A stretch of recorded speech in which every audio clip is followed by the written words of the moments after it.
അടിമാലി ചാറ്റുപാറ മൂകാംബിക നഗറിൽ കടന്നൽ പേടിയിൽ കുടുംബം.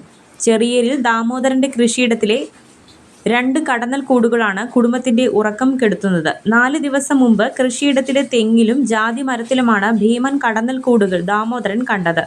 തുടർന്ന് വനം വകുപ്പ് ഉദ്യോഗസ്ഥരെ വിവരമറിയിച്ചെങ്കിലും ഇവയെ നീക്കം ചെയ്യാൻ തങ്ങൾക്കാവില്ലെന്ന മറുപടിയാണ് ലഭിച്ചത്. എന്റെ വീടിന്റെ പരിസരത്ത് 2 കുളവിക്കൂട് കാണാൻ തുടങ്ങിയിട്ട് 2 ആഴ്ച കഴിഞ്ഞു. ഇപ്പോൾ അത് വലുതായി, ഭീതിയുണ്ട്, പേടിയുണ്ട്. അയൽവക്കത്തൊക്കെ ആൾക്കാർ താമസിക്കുന്നുണ്ട്. അവരോടൊക്കെ വിവരം പറഞ്ഞിട്ടുണ്ട്.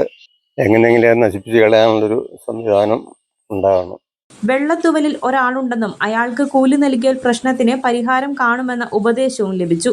എന്തായാലും അങ്ങനെ ഒരാളെ കണ്ടെത്താനായില്ലെന്നും കടന്നൽ പേടിയിൽ ദിനരാത്രങ്ങൾ തള്ളി നീക്കുകയാണെന്നും കുടുംബാംഗങ്ങൾ പറയുന്നു. വനംവകുപ്പിന് കീഴിലുള്ള RRT സംഘം അടിയന്തരമായി ഇടപെട്ട് കടന്നൽ കൂടുകൾ ഒഴിവാക്കണമെന്നാണ് നാട്ടുകാരും ആവശ്യപ്പെടുന്നത്. വനവകുപ്പ് അധികൃതർ ഇക്കാര്യത്തിൽ അടിയന്തര നടപടി സ്വീകരിക്കണമെന്നാണ് ഉയരുന്ന ആവശ്യം. കേരള 1 മലയാളം, ഇടുക്കി.